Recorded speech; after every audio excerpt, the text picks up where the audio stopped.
ఈతకు వెళ్లి ముగ్గురు యువకులు గల్లంతైన ఘటన కామారెడ్డి జిల్లాలో చోటు చేసుకుంది. నిజాం సాగర్ బ్యాక్ వాటర్లో క్రికెట్ ఆడిన తర్వాత అందరూ కలిసి స్నేహితులతో కలిసి నిజాం సాగర్ ప్రాజెక్టులో ఈతకొని వచ్చారు. అందులో 11 మంది ఈత చేస్తుండగా ముగ్గురు ఈత వచ్చిన వాళ్ళు లోపలికి వెళ్ళిన పరిస్థితి. ఇది నిజాం సాగర్ బ్యాక్ వాటర్ ప్రాంతం. ఇక్కడ గజ ఈతగాళ్ళు కూడా ముగ్గురి మృతదేహాల కోసం గల్లంతు చేస్తున్నారు. ఇప్పటికే మధుకర్ అనే వ్యక్తి మృతదేహం లభ్యమైంది. మరో ఇద్దరు హర్షవర్ధన్, నవీన్ల మృతదేహాల కోసం గజ ఈతగాళ్ళు అయితే పూర్తిగా గాలిస్తున్న పరిస్థితి నెలకొంది. నిన్న మధ్యాహ్నం వారు ముగ్గురు కూడా మిస్ అయినట్లు తెలిసింది. ముగ్గురు ఆహాకారాలు పెడుతూ మునిగిపోతూ భూమిలో కూరుకుపోయిన పరిస్థితి నెలకొంది. దానివల్ల పూర్తిగా అందరూ కూడా గ్రామానికి వారి కుటుంబ సభ్యులు కూడా కన్నీరు మున్నీరుగా విలపిస్తున్న పరిస్థితి నెలకొంది. ఏదేమైనప్పటికీ చూడొచ్చు, మొత్తంగా మధుకర్, హర్షవర్ధన్, నవీన్లు కూడా ఈ ఈత రావడం, వాళ్ళందరూ కూడా చెరువులో నిజాం సాగర్ ప్రాజెక్టు బ్యాక్ వాటర్లోకి వెళ్ళి ముడగడంతో నిన్న మధ్యాహ్నం నుంచి కూడా పూర్తిగా కుటుంబ సభ్యుల్లో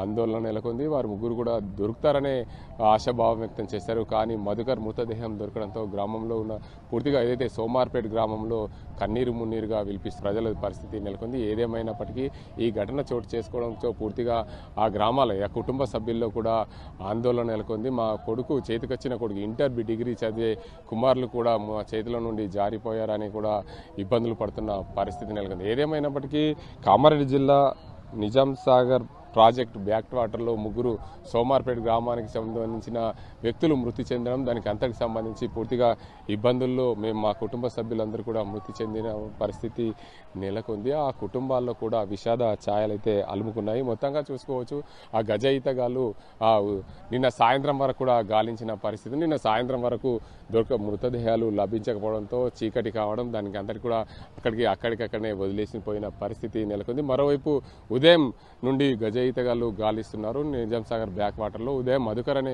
వ్యక్తి మృతదేహం లభ్యం కావడంతో మరో ఇద్దరి మృతదేహాల కోసం కూడా గజ ఈతగాళ్ళు గాలిస్తున్న పరిస్థితి నెలకొంది. ఏదేమైనప్పటికీ ముగ్గురు ఏదైతే అందరూ కూడా క్రికెట్ ఆడి ఇక్కడికి రావడం సేద తీర్చేందుకు, ఏదైతే క్రికెట్లో అలసిపోయిన తర్వాత స్నానం చేద్దామని చెప్పి అందరూ 11 మంది ఇక్కడికి రావడంతో పూర్తిగా దీనికి అందరికి సంబంధించి ఏదైతే ముగ్గురు ఈత రావడంతో వాళ్ళు లోపలికి వెళ్ళినట్లు తెలిసింది. వారికి సంబంధించిన బంధువులు అయితే కన్నీరు మున్నీరుగా విలపిస్తున్న పరిస్థితి నెలకొంది. దీనికి అందరికి సంబంధించి చూడొచ్చు, ఆ గజ ఈతగాళ్ళకు సంబంధించి అక్కడ ఎవరైతే గజ ఈతగాళ్ళు వాళ్ళందరూ కూడా గాలింపు చర్యలు అయితే చేపట్టారు. దీనికి అందరికి సంబంధించి చూసుకోవచ్చు, పూర్తి స్థాయిలో గజ ఈతగాళ్ళు గాలిస్తున్నప్పుడు కూడా ఇప్పటి వరకు కూడా మృతదేహాలు లభించకపోవడంతో పూర్తిగా కన్నీరు మున్నీరుగా విలిపిస్తున్న పరిస్థితి నెలకొంది. ఆ ముగ్గురు కూడా ఎవరైతే మధుకర్, హర్షవర్ధన్, నవీన్లు కూడా 17 నుంచి 20 సంవత్సరాల వ్యక్తులే కావడం, దానికి అందరికి సంబంధించి ఇక్కడ పోలీసులు అయితే నిన్న సాయంత్రం నుండి కూడా ఇక్కడ దానికి సంబంధించి గాలింపు చర్యల్లో భాగంగా పాల్గొన్నారు. దానికి అందరికి సంబంధించి ఏదైతే ఇక్కడ ముగ్గురు కూడా మృతి చెందిన ఘటన తెలుసుకొని పోలీసులకు ఫిర్యాదు చేయడంతో పోలీసులు హుటాహుటిన ఈ ఘటన స్థలానికి చేరుకున్నారు. అసలు వాళ్ళు ఎంతమంది వచ్చారు, అసలు ఏం జరిగిందనే దానికి సంబంధించి వారిని అడుగుదాం. చెప్పండి, మీరు ఇక్కడ ఏం చేస్తారు నిజాం సాగర్ ప్రాజెక్ట్ వద్ద? నిజాం సాగర్ ప్రాజెక్ట్లో చేపల వేట చేస్తుంటాం మేము. చేపల వేట కానీ ఇక్కడికి వచ్చి ఉంటాము. మాది అసన్పల్లి వేటకు వస్తే మేము అక్కడ గడ్డ నుంచి ప్రస్తుతం మా గడ్డ నుంచి వస్తున్నాము. ఇక్కడ పిల్లలు వచ్చి స్నానం చేయబట్టుండే. స్నానం చేయంగా ముగ్గురు గల్లంత అయిపోయారు. ఇంకా మిగతా పిల్లలు ఎంతమంది వచ్చారు? వాళ్ళందరూ మేము మ్యాక్సిమం ఆడుకొని చూసినాం కానీ అంతా కనవలేరు. అందాజ ఒక 6-7 వచ్చి ఉండొచ్చు. ముగ్గురు గల్లంతై మిగతా వాళ్ళు వెళ్ళిపోయినట్టు మొత్తానికి చూడొచ్చు. డిజార్ట్ మేనేజ్మెంట్ వాళ్ళు కూడా ఉదయం నుండి నిన్న సాయంత్రం నుండి కూడా వాళ్ళు గాలింపు చర్యలు అయితే చేపట్టారు. మనతో మాట్లాడేందుకు వాళ్ళనైతే పలకరిద్దాం. అసలు ఎలా వాళ్ళు దీనికి అంతటికి సంబంధించి రెస్క్యూ చేస్తున్న అంశానికి సంబంధించి చెప్పండి. ఇక్కడ మీరు ముగ్గురు వ్యక్తులు కూడా ఏదైతే నిజాం సాగర్ బ్యాక్ వాటర్లో మునిగి మృతి చెందిన పరిస్థితి ఉంది. హర్షవర్ధన్, నవీన్, అదేవిధంగా మధుకర్లు ముగ్గురు కూడా మృతి చెందారు. దీనికి అంతటి సంబంధించి మృతి చెందిన నేపథ్యంలో ఇప్పటికే మధుకర్ మృతదేహం అయితే లభ్యమైంది. మరో ఈ 2 మృతదేహాల కోసం మీరైతే గాలింపు చర్యలు. అసలు మీకు ఈ ఘటన ఎలా తెలిసింది, అసలు ఏంది పరిస్థితి లోపల? నిన్న సాయంత్రము 5-5:30కు మాకు ఫోన్ కాల్ వచ్చిందండి. వీళ్ళు ఇక్కడ క్రికెట్ ఆడుకుంటా ఉన్నారట. సడన్గా స్విమ్మింగ్ చేద్దామంటే ఇక్కడ వచ్చారు. ముగ్గురు లోపలికి వెళ్ళారు. మిగిలిన వాళ్ళందరూ బయట ఉన్నారు. వాళ్ళు స్నానం చేద్దామంటే మాకు ఈత రాదని మిగిలిన గడ్డకున్నారు. వాళ్ళందరూ ముగ్గురు పోయి వాళ్ళు ఇంతవరకు పోగానే వాళ్ళకు రమ్మని చెప్పారట. మేము రాము, మీరు స్విమ్మింగ్ చేయనగానే వాళ్ళు లోపల పోయిన నిమిషంకే వాళ్ళు కనబడకుండా వెళ్ళిపోయారు. అక్కడ ఏముండొచ్చు? అక్కడ వాళ్ళు సడన్ ఇక్కడ వరకు లోతు బాగా లోతుంది, 5-6-8 ఫీట్ల లోతుంది. సడన్గా మునిగిపోయారు వాళ్ళు. తర్వాత వాళ్ళకి వాళ్ళ ఆచూకు తెలియలేదు. ఇక మళ్ళీ మార్నింగ్ మేము 5:30కి వచ్చినాము. వచ్చిందే 7:30 అట్లా ఒక బాడీ ట్రేస్డ్ అవుతుంది.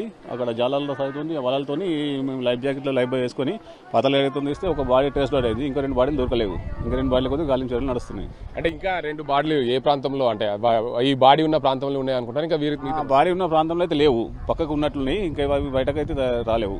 వాళ్ళకి ఏమైనా తలిగితే టచ్ అయితే పైకి వేస్తుంది, కానీ వాళ్ళకి ఏం టచ్ కాలేదు, ఇంకా రాలేవు బాడీలు పైకి. బాడీ మునిగిన తర్వాత పైకి రావడానికి ఎంత సమయం పడుతుంది? 24 గంటలు అవుతుందండి. 24 గంటలు. అంటే ఆ బాడీ మునిగిన ప్లేస్లో ఉంటుందా ఎట్లా బయటకి?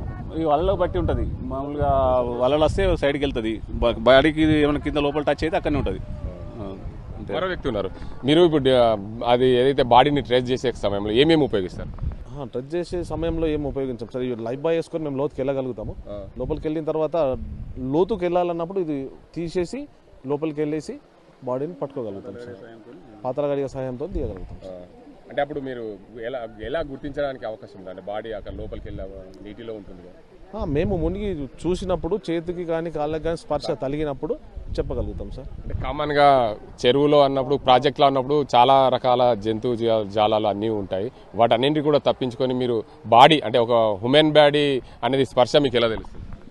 ఇప్పుడైతే సార్ వాళ్ళకు దుస్తులు లేవు సార్. దుస్తులు ఉంటేనేమో మామూలుగా పాతల గడియకు తట్టి వచ్చే అవకాశం ఉంటుంది.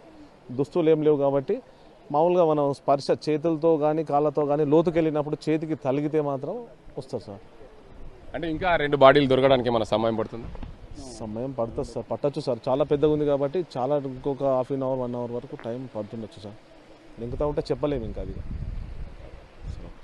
మొత్తానికి చూడొచ్చు డిజార్ట్ మేనేజ్మెంట్ వాళ్ళు కూడా ఉదయం నుండి ఇక్కడ గాలింపు చర్యలు చేపట్టాం. మాకైతే లోపలికి వెళ్ళినప్పుడు అదైతే హ్యూమన్ బాడీ తగిలినప్పుడు మాకు పూర్తి స్థాయిలో అది స్పర్శ తగులుతుంది. స్పర్శ తగిలినప్పుడు మాకు ఆ బాడీ ఉన్నదనేది కూడా గుర్తించగలుగుతాం. దానికి అంతటికి సంబంధించి పూర్తి స్థాయిలో ఏదైతే వారందరూ కూడా ఇంకా 2 మృతదేహాలు లభ్యం కావాల్సి ఉంది. ఆ 2 మృతదేహాలు దొరకడానికి మరో 1 గంట నుండి 2 గంటల సమయం పట్టే అవకాశాలు ఉన్నాయని చెప్పి డిజార్ట్ మేనేజ్మెంట్ సంస్థ వాళ్ళు అయితే చెప్తున్నారు. ఏదేమైనప్పటికీ 3 కూడా ఈత రావడంతో వాళ్ళు లోపలికి వెళ్ళారు. మిగతా 8 మంది కూడా బయట ఉండడం వల్ల వాళ్ళు ఇక్కడి వరకు ఏదైతే మా తలకాయ దగ్గర వరకు నీళ్లు వచ్చినప్పుడు రండి అని పిలిచినప్పుడు వాళ్ళు మిగతా వాళ్ళు మాకు ఈత రాదు మేము వెళ్ళలేమని చెప్పడంతో వాళ్ళు 3 అక్కడికి వెళ్ళారు. అక్కడికి వెళ్ళిన తర్వాత కొద్దిసేపటికే వాళ్ళు గల్లంత అయినట్లు ఎవరైతే బయట ఉన్న వ్యక్తులు చూసి చెప్పడం వల్ల మేము ఇక్కడికి పోలీసులకు సమాచారం రావడంతో మేము ఈ ప్రాంతానికి వచ్చాము. ఈ ప్రాంతానికి రావడం వల్ల మేమైతే నేను సాయంత్రం నుంచి గాలిస్తున్నాం.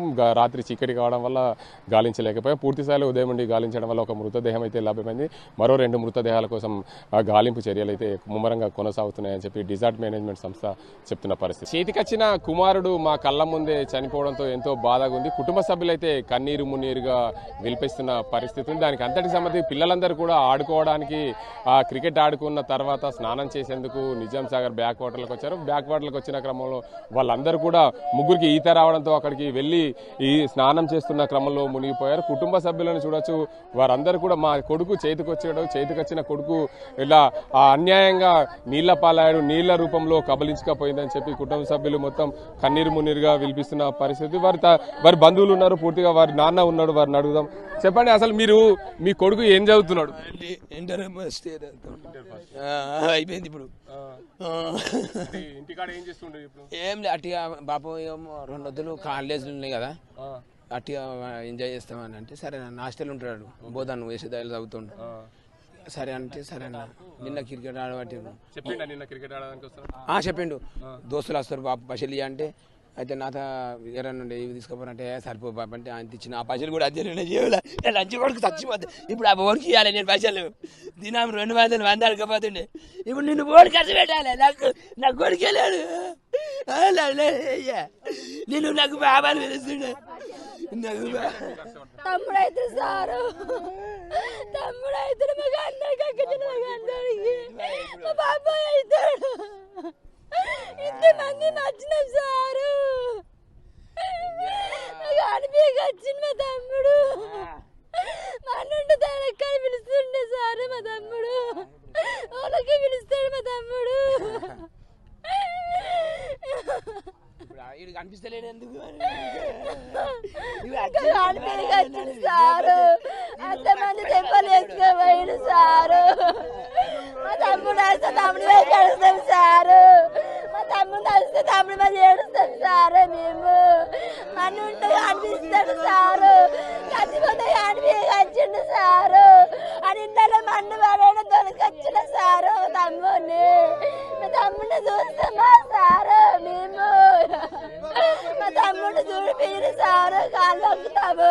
బంధువులు కన్నీరు మున్నీరు పిలిపిస్తున్న పరిస్థితి. అమ్మ మీకు ఏమవుతాడు హర్షవర్ధన్? నాకు కొడుకు అవుతాడు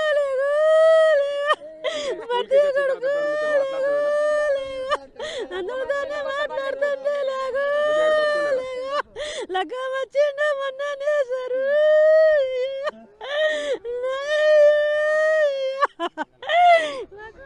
ఇక్కడ వారి బంధువులు కూడా ఉన్న పరిస్థితి ఉంది. వారిని అడుగుదాం అసలు ఏమైతాడు మీకు హర్షవర్ధన్? నిన్న బాబాయ్ని హర్షవర్ధన్ బాబాయ్ని నీకు చెప్పిండా ఎప్పుడన్నా ఇట్లా క్రికెట్ ఆడతాడు ఆల్రెడీ మొన్న సెలెక్ట్ అయింది కూడా, కానీ అందులో మన అండర్ 19కు సెలెక్ట్ అయితే కూడా అందులో బాబాయ్ నిన్న నాకు అస్సలేదు, నేను రాను నాది పడతలేదు అని అందులోకి వెళ్ళి వచ్చేసి ఇక బోధనలో జాయిన్ చేస్తే పోయిండు. మా అన్నయ్య చదువుకుంటాడు, ఫస్ట్ ఇయర్ పాస్ అయిండు. ఇప్పుడు సెకండ్ ఇయర్ కూడా 10 రోజులలో వెళ్ళేటోడు 10 రోజులలో వెళ్ళేటోడు అయ్యి క్రికెట్ ఆడుతోండు కదా అని మేము కూడా వదిలేసినాం. ఆడుకుంటా ఇంటికాడ ఉంటాడేమో అనుకున్నాం, కానీ ఇంటికాడ లేకుండా వీడికి వచ్చి మాకు అసలు చెప్పకుండా మాకు ఎప్పుడు చెప్తే నేను తిడతా అని చెప్పేసి నాకు భయపడి చెప్పడు నాకు ఇప్పుడు. ఆ కుటుంబ సభ్యులను పరామర్శించేందుకు మాజీ మున్సిపల్ చైర్మన్, ప్రస్తుత వ్యవసాయ మార్కెట్ కమిటీ చైర్మన్ సత్యనారాయణ ఉన్నారు. వారిని అడుగుదాం, పూర్తిగా వాళ్ళని పరామర్శించడానికి వచ్చారు. అన్న చెప్పండి, మీ గ్రామానికి సంబంధించిన మీ మున్సిపల్ పరిధిలో ఉన్న వ్యక్తులందరూ కూడా నిజాం సాగర్ బ్యాక్ వాటర్లో పడి చనిపోయిన పరిస్థితి ఉంది. వారి కుటుంబాలు అయితే మా చేతికి వచ్చిన కొడుకు చేయి దాటిపోయాడు, అందరినీ కూడా మేము ఎంతో ప్రేమగా చూసుకున్నాం, మా కొడుకు లేడు, మా కొడుకు లేని లోటు ఎవరు తీస్తారని కూడా అన్న పరిస్థితి అయితే నెలకొంది. మీరు వారిని పరామర్శించారు. వారి కుటుంబ సభ్యులకు మీరు ప్రభుత్వం తరపున ఎలాంటి సహాయ చర్యలు చేపట్టేందుకు ముందుకు వస్తారు? ఇది దురదృష్టకరం. ఎందుకంటే పాపం చిన్నపిల్లలు దురదృష్టవశాత్తుగా ఇక్కడికి రావడం జరిగింది. క్రికెట్ ఆడుకొని ఇక్కడికి ఏదో పిక్నిక్ లాగా స్నానం చేయడానికి రావడం జరిగింది. అందులో ఎల్లారెడ్డి పట్టణానికి సంబంధించినటువంటి మరి హర్షద్ గౌడ్ గారి, మరి అదేవిధంగా తిమ్మారెడ్డి ప్రాంతానికి చెందినటువంటి నవీన్, మళ్ళీ సుమర్పేట్ బాబాయ్ ఒకతను, ముగ్గురు కూడా ఈ ప్రమాదంలో గురి కావడం జరిగింది, నీట మునగడం జరిగింది. దానికి మరి ఇక్కడ ఎన్డీఆర్ బృందం కానీ, ఇక్కడ ఉన్నటువంటి ఇంకా మత్స్యకారుల బృందాలు కానీ వాళ్ళను వెతకడానికి ప్రయత్నం చేస్తారు. ఒక బాడీ ఇప్పుడే దొరికింది, ఇంకా 2 బాడీలు కూడా తీయడానికి ప్రయత్నం చేస్తారు. దీన్ని మనం ఎట్టి పరిస్థితుల్లో ప్రభుత్వ దృష్టికి తీసుకెళ్ళి, ఎందుకంటే పేద కుటుంబాలు మరి వాళ్ళ చేతికి వచ్చినటువంటి పిల్లలను వాళ్ళకు పోషించేటటువంటి సందర్భంలో ఒక్కొక్కరు 15 సంవత్సరాలు 20 సంవత్సరాలు ఉన్నటువంటి వ్యక్తులు ఉన్నారు.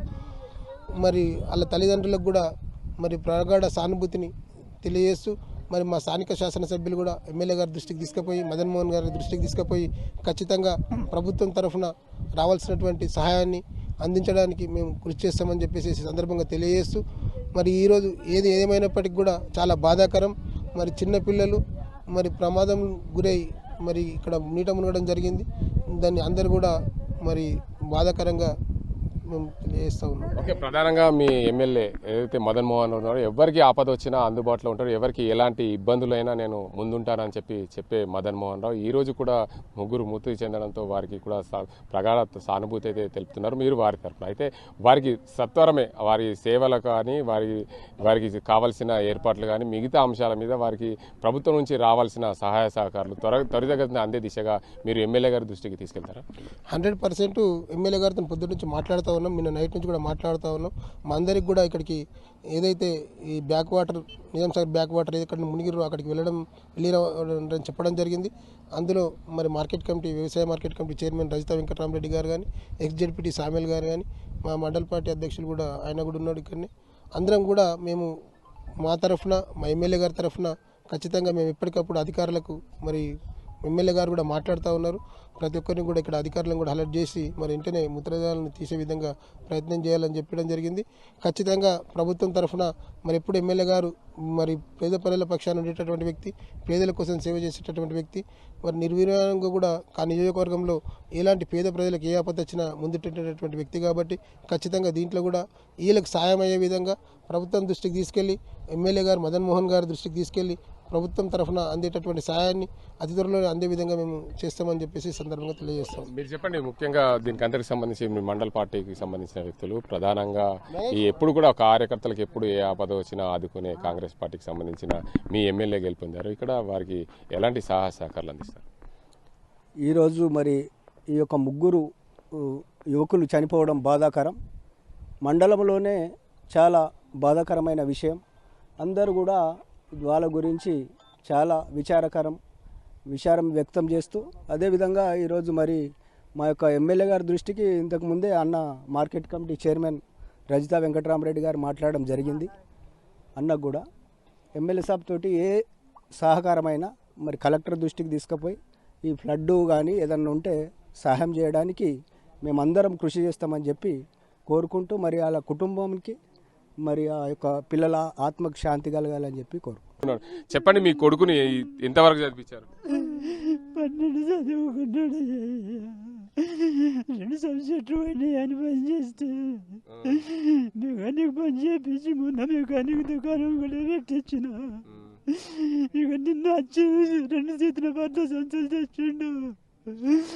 నాడనే అన్ని మెడికల్ని వచ్చేసిండు. నాకు అనిపించలేదు. ఇక నాతో మాట్లాడిండు అంతే 1 గంట అప్పుడు. ఇక నాతో ఏం చెప్పలేడు. లేకపోతే మరో ఫోన్ చేసి రావాలన్నా ఉండాలంటున్నా చుంటాడు. ఏమి చెప్పలేడు, ఏం మాట్లాడలేడు నాతో. నాకు చెప్పగా వచ్చినాడు. అయ్యా నిన్న మంచిగా మాకు ఏమి బాధ లేకుండే అయ్యా. మేము గరీబులం, మాకు ఏమీ లేదు. మెకానిక్ జాబు పెట్టుకుంటానంటే మేము అవి చేసి పెండ్లమును చేస్తే అది ఇనుము తెలుపు అయిపోయింది. అది ఇట్లా మెకానిక్ జాబు పెట్టి అడిగిపోయి తని వచ్చినాడు అయ్యా. మీకు మేము ఏది చూడలేము. సంచులేసు కచ్చి ఇంటి గడ పడేసి ఎటు వచ్చిండో మాకు తెలియదు అయ్యో. అయ్యా నాకు 2 కొడుకులు అయితే 2 చచ్చిపోయిండ్రు. మేము అలా బంజాలా పడతా పడాలి అయ్యా. బంధువులు ఉన్నారు, చూద్దాం. వారి బంధువులు పలకరించే ప్రయత్నం అయితే చేద్దాం. అమ్మ చెప్పండి, మీ నవీన్ ఇక్కడ మెకానిక్ పని చేస్తున్నారు. ఆమెకి ఎంతమంది పిల్లలు? 2 కొడుకులు. 2 కొడుకులు ఒకైనా రోగం వచ్చి చచ్చిపోయాడు. ఈడు ఏ మెకానిక్ షాప్ పెట్టుకుని నిన్న వచ్చి చచ్చిపోయాడు. చూడొచ్చు, 2 కుమారులు మాకు పెంచి పెద్ద చేస్తారు అనుకున్నాం. కానీ అనుకోని ఘటనల వల్ల గతంలో పెద్ద కుమారుడు అనారోగ్యం బాగలేక అనారోగ్యం పాలై చనిపోయాడు. దీనికి అందరికి సంబంధించి చిన్న కుమారుడు మెకానిక్ షాప్ పెట్టేసాము. ఇంటర్ చదివాడు. ఇంటర్ చదివిన తర్వాత ప్రయోజకుడికి అవుతాడేమో అనుకున్నాం. కానీ ఆయనకు చదువు అవ్వలేకపోవడంతో మెకానిక్ షాప్ పెట్టించాం. ప్రతి సంవత్సరం మెకానిక్ షాప్ పెట్టించిన నేపథ్యంలో పూర్తిగా మెకానిక్ పని చేసుకుంటూ కుటుంబాన్ని నడిపేవారు. మా 2 కుమారులు మమ్మల్ని కుటుంబాన్ని పోషిస్తారనుకున్నాం. కుటుంబాన్ని పోషిస్తారనుకున్న క్రమంలో పూర్తి స్థాయిలో ఏదేమైనప్పటికీ మాకు 2 కుమారులు ఉండేరు. 2 కుమారులు కూడా నీటి చనిపోవడంతో మేము అనాథలమయం. మమ్మల్ని ఆదుకునేవారు ఎవరు, మమ్మల్ని పెంచి పోషించేవారు ఎవరు అని చెప్పి కుటుంబ సభ్యులైతే కన్నీరు మున్నీరుగా విలిపిస్తున్న పరిస్థితి. తిమ్మారెడ్డి గ్రామానికి చెందిన నవీన్కు గత కొంతకాలంగా పెళ్ళైంది. పెళ్ళైన క్రమంలో ఆ భార్య కూడా అతన్ని వదిలేసిపోయింది. ఇప్పుడు మేము తల్లిదండ్రులం ఇద్దరమే ఉన్నాము. మాకు ఎవరూ లేరు. అంటే మాకు 2 కొడుకులను కనుక్కున్నాం. కానీ మాకు కడుపుకో ఏదైతే 2 కొడుకులు చనిపోవడంతో మా కన్న పేగు కూడా తల్లడిస్తుంది. కొడుకులు లేకపోవడంతో మేము అనాథలమయ్యాము. మా కొడుకులు మాకు ఎంతో పేరు తెచ్చి పెడతారనుకున్నాం. కానీ ఒక కొడుకు అనారోగ్యం బారిన పడి చనిపోయాడు. మరో కొడుకు నిన్న క్రికెట్ ఆడుతూ స్నేహితులతో వచ్చి ఇక్కడికి రావడం, ఈ చెరువులో నిజాం సాగర్ బ్యాక్ వాటర్లో మునిగి చనిపోవడం ఎంతో బాధాకరమని చెప్తున్నారు. ఏదేమైనప్పటికీ ఈ ముగ్గురు కూడా ఒకరు సోమార్పేట గ్రామానికి చెందిన, ఒకరు ఏదైతే తిమ్మారెడ్డి గ్రామానికి చెంది, మరొకరు ఎల్లారెడ్డికి చెందిన 3 వ్యక్తులు కూడా నిజాం సాగర్ బ్యాక్ వాటర్లో పడి చనిపోవడం మమ్మల్ని అందరినీ కూడా కలిసివేసిందని చెప్పి ఇక్కడికి వచ్చిన పెద్దలు కూడా ప్రతి ఒక్కరు కూడా కన్నీరు మున్నీరుగా విలిపిస్తున్న పరిస్థితి.